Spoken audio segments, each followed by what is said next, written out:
Hello everyone, how are y'all doing? Welcome back to the channel.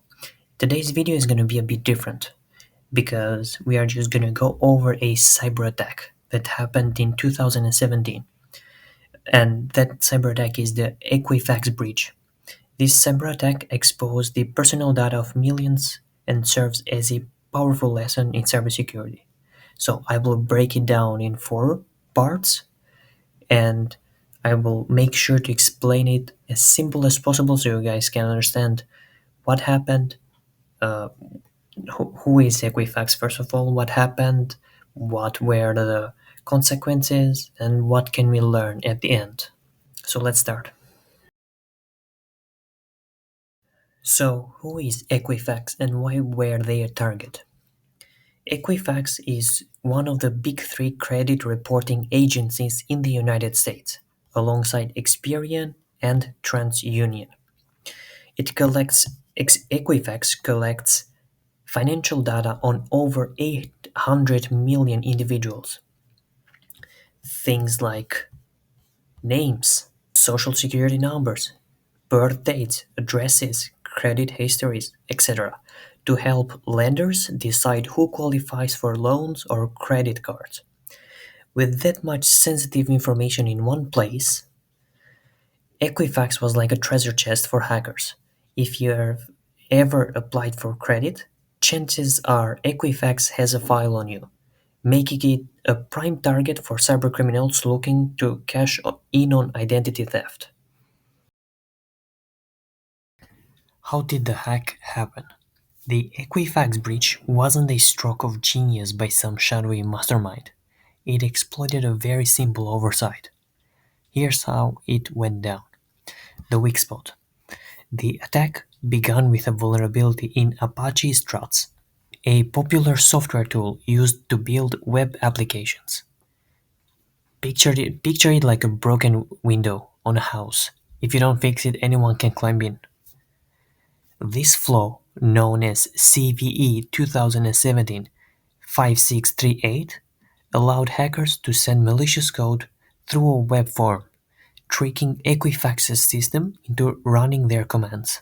Now, before I explain the missed opportunity, I will explain how that flaw that I mentioned, the CVE, works. CVE 2017-5638. This is a remote code execution vulnerability in Apache Struts versions 2.3.32 before that, and before 2.5.10.1. It allows attackers to run arbitrary commands on a server by exploiting a flaw in how Struts handles certain types of input. This vulnerability specifically affects the Jakarta multipart parser, a component used to process file uploads in web forms. If a server running a vulnerable version of Struts receives a maliciously crafted HTTP request, attackers can execute code remotely, no authentication required. How does it work? Apache Struts is a framework that helps developers build web apps by handling tasks like processing user inputs, example forms.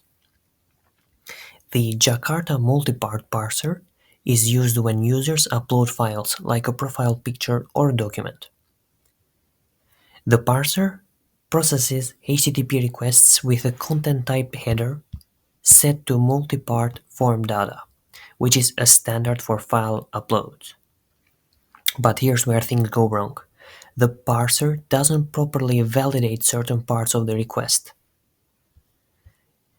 Struts uses a language called OGNL, Object Graph Navigation Language, to process dynamic expressions like pulling data from a form.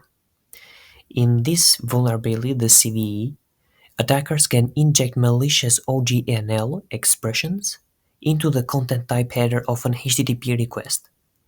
So, if normally the content type header looks like this, multipart or form data, an OGNL payload might look like this.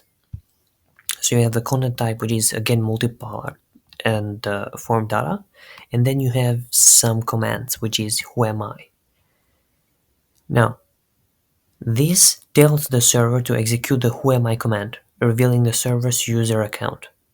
and more dangerous commands could install backdoors or even steal data. And this is what this vulnerability was about. Now let's continue with how did the hack happen. A missed opportunity. Here's the kicker. Apache released a patch to fix this vulnerability in March 2017. Equifax knew about it but didn't apply the update in time. On May 13, 2017, hackers slipped through that unpatched window and into the network. Moving deeper, once inside, the hackers didn't stop at the front door. Poor network segmentation, meaning the system wasn't divided into secure, isolated zones, let them roam freely, like moving the room to room in a house.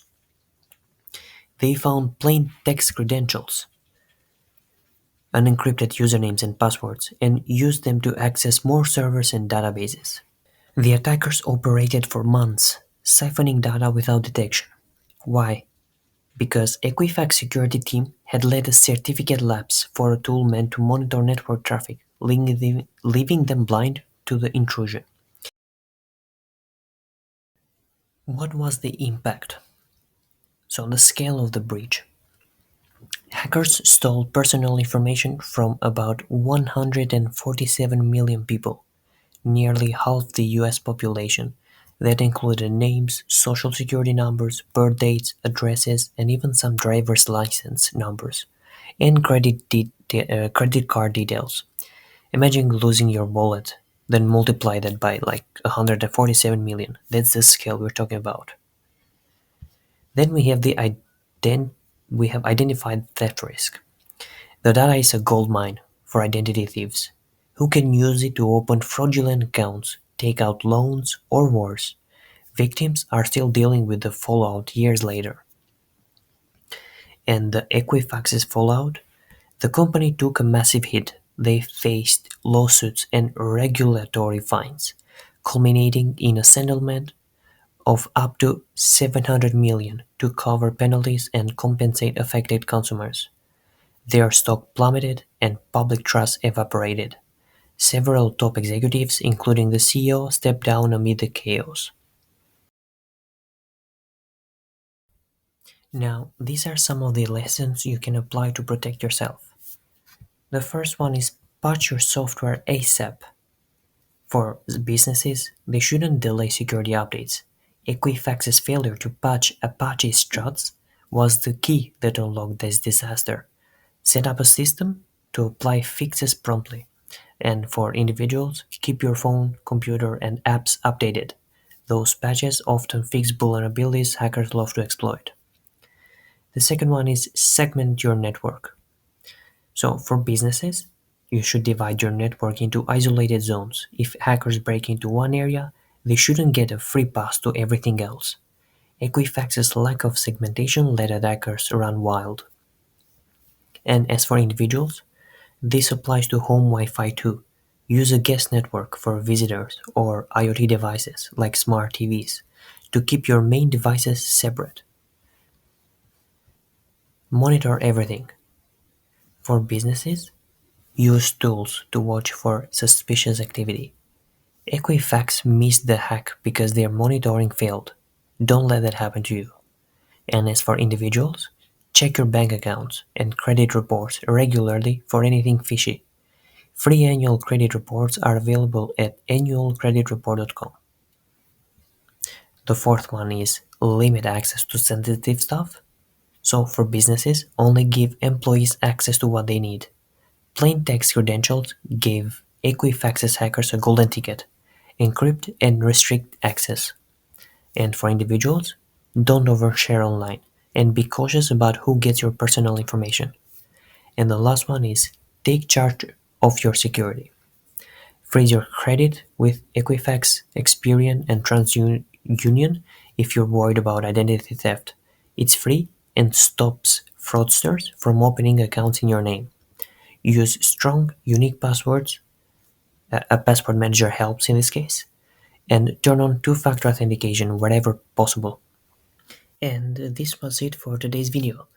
As I said at the beginning, this video was more of a storytelling one where we can learn something, and I plan on doing this I will see how it goes, how much you guys like them, and I will plan the next cyber attack. Thank you so much for watching my video. I appreciate you all. Until the next one.